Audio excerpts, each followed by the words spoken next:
Hi, my name is Lindsay Moynihan, and I've been competing in History Day for 7 years. This past year was my last year competing because I just graduated high school last month.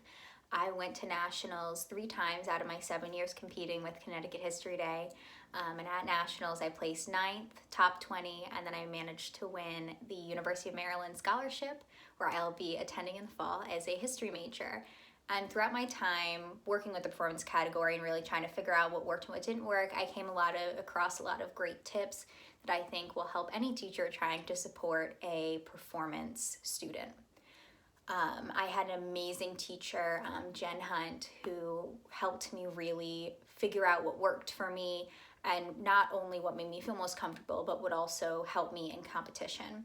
So the first tip that I really formulated was the importance of primary resources. And I think that we hear this a lot across a lot of categories, but the big thing about primary resources, especially for the performance category, is it really gives you an avenue to connect that a lot of other sources aren't going to give you. You know, biographies are great, they're great resources, but ultimately, in order to produce a very engaging performance that allows the judges to connect with your message, you need to be able to connect with the character itself.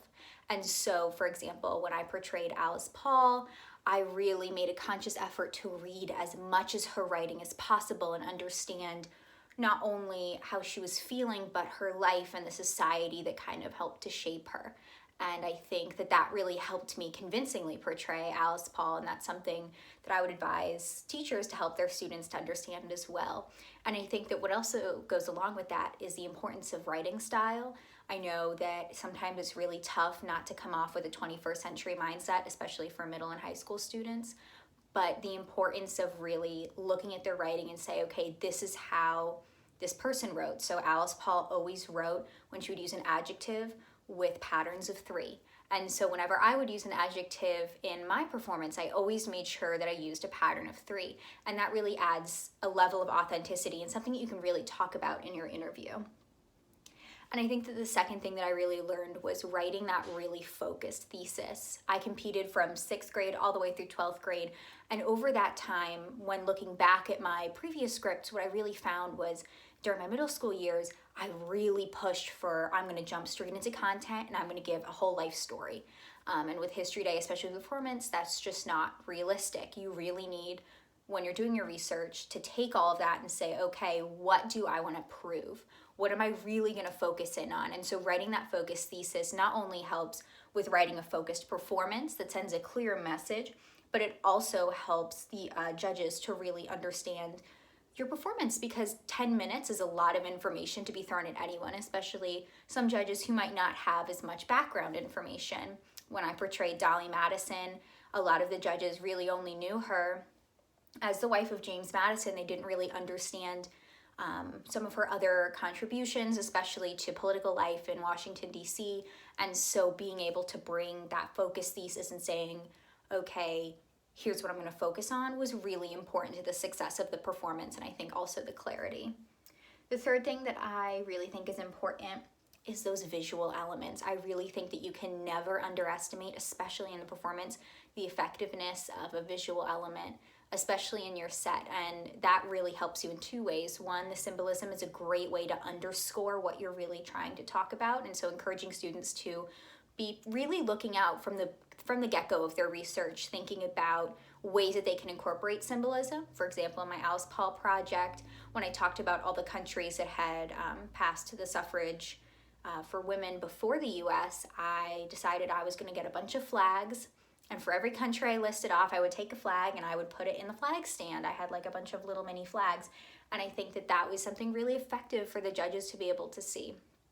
And also, when creating your performance, encourage your students to really look and see creatively how they can get across their point. So whether that's with 2 different characters or the same character at 2 different points in their lives, kind of dividing that set space and putting one character over here, one character over here, maybe you're yourself in the middle, is really important. And encouraging students to find different ways to do that can really add depth to their performance, as well as differentiate research from analysis, which is a big part of the History Day rubric.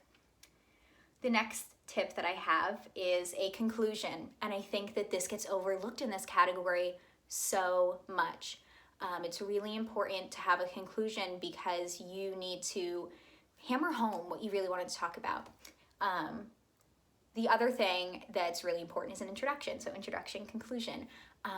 It's really tempting, especially for a lot of students who haven't really competed in the category before, to just jump right in. And I think that that's something that you really need to be careful about. And as a teacher, encourage your students to really kind of take a step back and say, what did I not know before this? What's context that I would have liked to have before I started researching? And encourage them to put that in their introduction along with their name, who they'll be portraying, and then their thesis right at the end. And the same goes for the conclusion. You can encourage students to talk about, what happened at the end of the event, what was the legacy, what were the consequences, and this obviously fits better with some themes than others, but allowing the student not only to give that aftermath to prove like the so what, why is this important, and also to reiterate their thesis at the end is extremely important, because you really want to give the judges something concrete to take away and encourage your students to really try to do that, because I think that that's something that really kind of can stick in the judge's mind, especially at the end of a long day of judging. Now, this next one is something that I know is tremendously difficult, and there are a couple of ways around this, but scripts should be memorized. I've watched a lot of performances over my career doing History Day, and all of the ones that I really were like, wow, this person knows what they're talking about, it was an incredibly well done performance, were the ones where the script was memorized. And that can be really daunting, especially for middle school students or students who haven't really done the category before. And I completely understand that. I was the same way. If they're particularly nervous about it, encourage them to find a creative way where they can read part of the script. Maybe they're writing a letter and they're pretending to write, but the text of the script is on there. Maybe they're writing in a diary, that kind of thing, where it allows some of the memorization pressure to be taken off. I know that I had a strategy where I would chunk everything. I found that really helpful, but really working with your student to encourage them to get it memorized and to find that strategy that works for them. I always had my friends help me. They were super supportive, and it really helped to have somebody. But even you as a teacher could help, not with the strategy, but just sitting there and listening to them. As not fun as that may sound, it's incredibly helpful and a really great way to show your support for your student. And the last thing that I came up with is confidence.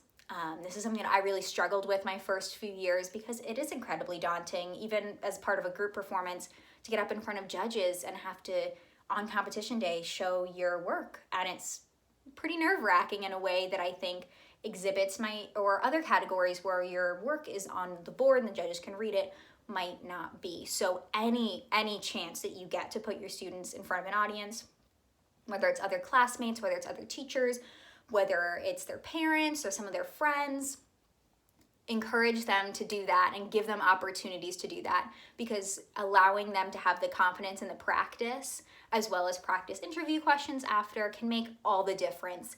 And it's really important to get up there on competition day with a very polished final product, because that is something that the judges really look for, and it can really help with the nerves of having a memorized performance. So I really hope that all of these help. I typed up a little bit of a handout guide to outline these tips a little bit more, because I know that this is kind of a long video and kind of hard to keep track of, but I really hope that this helped. And if you have any questions, feel free to reach out to Rebecca and she can give you my contact information. I'd be more than happy to help out, and I wish you all the best of luck in the next couple months for competition and navigating teaching history online. Thank you.